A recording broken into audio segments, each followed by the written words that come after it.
오늘의 시선은 광주판 대장동 사건으로 불리는 광주중앙공원 특례사업이야. 다들 풍암저수지에서 산책 한 번씩 해봤지? 그 풍암저수지를 둘러싸고 있는 공원이 바로 광주중앙공원이야. 최근 광주시에선 이 중앙공원을 포함한 9개 공원을 대상으로 도시공원 일몰제 특례사업을 진행하고 있어.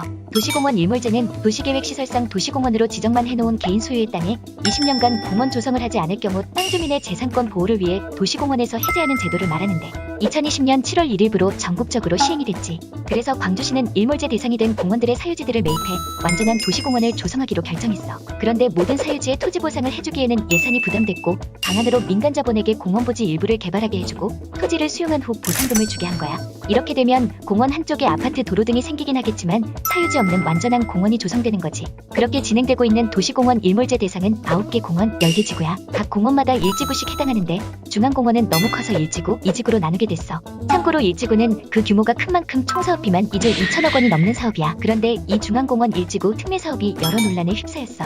중앙공원 1지구 개발을 추진할 사업자를 선정하는 과정에서부터 석연치 않은 일이 있었지. 우선 이 사업의 성격을 알아둬야 하는데 이 사업은 도시공원을 조성하기 위해 진행되는 공익사업이야.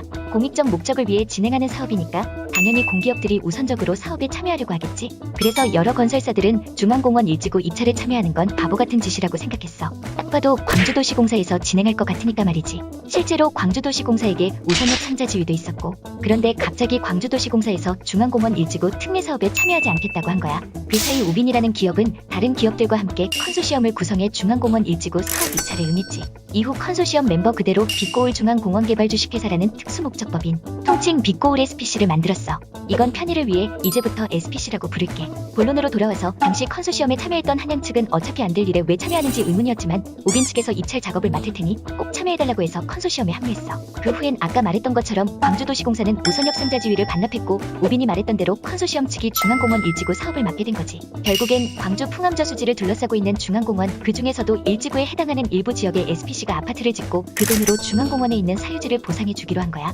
그런데 갑자기 SPC 내부에서 싸움이 일어났어. SPC는 우빈 등 4개 업체가 참여해 만들었잖아. 이때 SPC를 만들면서 4개 업체가 약속한 게 있었는데 바로 아파트를 건설할 때 시공사는 한양건설이 맡기로 한 거야.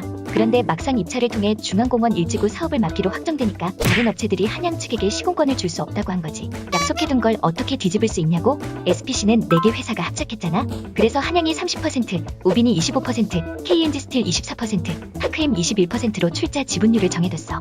회사에서 어떤 일을 결정할 때 지분율이 50% 넘으면 과반수 뜻대로 되는 거 알지? 그러니까 한양의 지분율은 30%인데 나머지 3개 업체가 가진 지분율을 다 합치면 70%니까 시공권을 한양이 아닌 다른 업체에 주겠다고 결정할 권한이 있는 거야. 결국 한양은 시공권을 뺏겼고 1심 재판에서도 졌어. 그 사이 SPC는 롯데건설 측과 아파트 신축 사업 계약을 체결했고 그런데 이거 좀 더 자세히 생각해보자. 이 상황 되게 이상하지 않아?